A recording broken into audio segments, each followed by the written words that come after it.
Yeah, when we first discovered telomerase, it wasn't clear what the implications of telomerase really were. We were interested in the enzyme and how it functioned to maintain chromosomes. But subsequently, in research that's come out over the past 10 or 12 years, it's clear that telomerase is crucially important both in cancer and in aging. As we get older and older, and some of our cells that have to keep dividing have gone through, as many divisions as they can, some of them start to run into problems with telomeres getting too short. So what can we do about telomere shortening? If we really think, as is starting to look like maybe the case, if we really think telomere shortening is a part of our aging that might even contribute to aspects of our aging, can we do anything about it?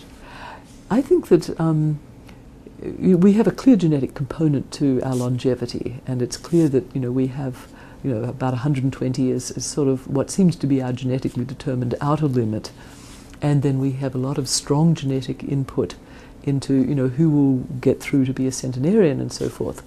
But to do that, you have to kind of go through the hail of bullets, which is all of the major killers of people, and those are cancer and cardiovascular disease and diabetes.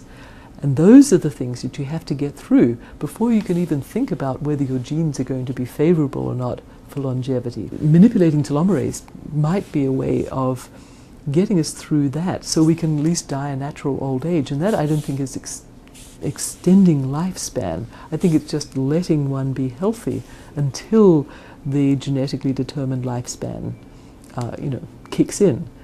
Now, there are others who are very interested in trying to push that lifespan out, and that's a different, interesting question. So you might think, naively, well, we'll just turn telomerase back on at a safe young age, so we all have our nice, long, healthy telomeres, and we could live forever, except then, of course, we'd get a lot more cancers. So it's a tricky situation. We're in an evolutionary we're sort of between a rock and a hard place in an evolutionary sense.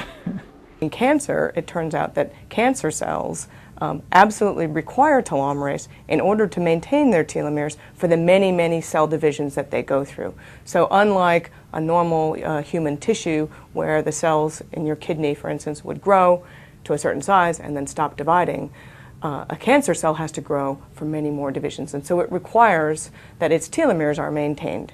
The problem that cancer cells have is that normally telomerase is turned off. And so cancer cells, as they replicate through many, many, many generations, lose DNA at their telomeres. The way that cancer cells get around that problem is by turning telomerase back on. Another mutation occurs, the enzyme is turned back on again, so now they can start repairing their telomeres.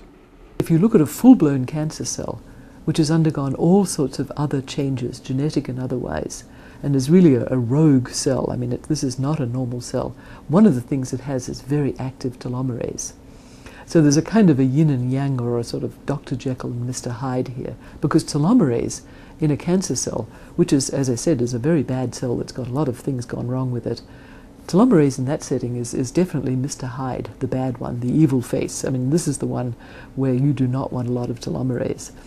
But telomerase in a good cell, a cell that is properly behaved, knows how to stop multiplying if its telomeres are not being properly replenished, telomerase is good news in those cells. It not only keeps them replenishing, but it also seems to be protective in certain settings against the development of cancer.